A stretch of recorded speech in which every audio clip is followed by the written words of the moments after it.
Hi, my name is Hannah Collier, and this is my book report video for Dr. Hayes' Authentic Christianity course.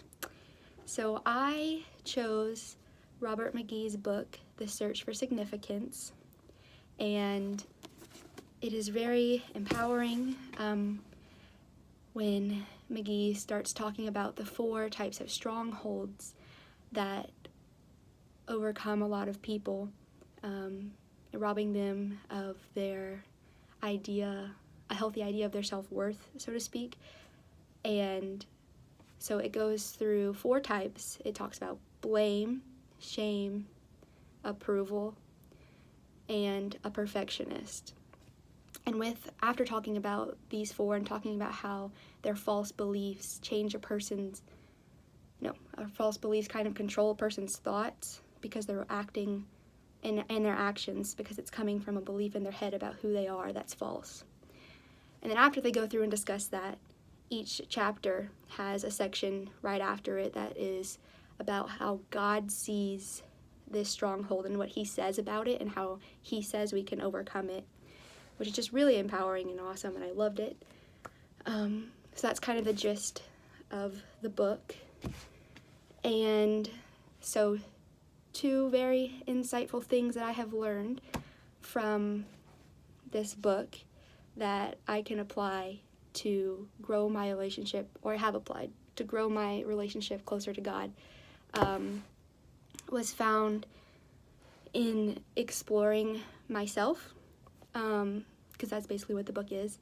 Learning more about myself, I was able to point out how I had some negative perfectionistic thinking going on that was controlling the way I viewed my worth, because in studying myself, I was aware that I needed to work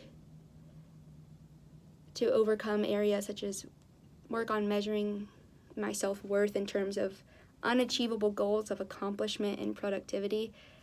I'm such a list maker, and I'm so analytical, like it's just how my brain works, and I make a whole list of unachievable goals, and when I don't meet them, I feel like a failure. But really, it's coming from that negative perfectionistic thinking. And so I was able to switch that and take the positive aspects of being a perfectionist, like wanting to always better myself, but not focusing on what I'm not doing, what could have I have done better, but focusing on the progress that I'm making. It was just really eye-opening. Let's see. I'm now carefully become aware of the idea that my worth is coming from not what I do, but from who God says I am. So I don't need to become accustomed to an old way of living out of my frustrations whenever I don't meet up to my unachievable goals. I'm still learning to grow in this area of flexibility and recognizing when I am putting unhealthy amounts of unhealthy efforts into my life, making my life a type of excellence that my previous negative perfectionistic mindset could never experience. One, with being okay with room for error.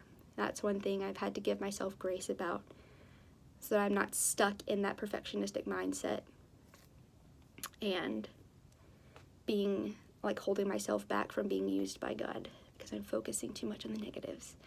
And the second I would describe insightful lesson that I learned came from going through this journey that the book talks about called the trip in.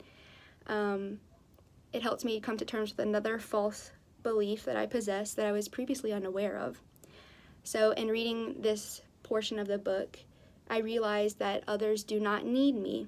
The desire to be needed by others comes from me wanting to help others grow and succeed, so it becomes easy to feel like others need my help. Wanting to help people is a positive thing, but whenever I don't see that they appreciate it, I attach that to my worth, and that's where it becomes unhealthy, and that's what I've learned. I know that God is my source of joy, that acceptance from people cannot substitute that position in God's life for me, But in reading this chapter, I've had to learn to work through, okay, if that's true for me, it's also true for someone else. They don't need my help, and I can't attach my worth to them, to me helping them.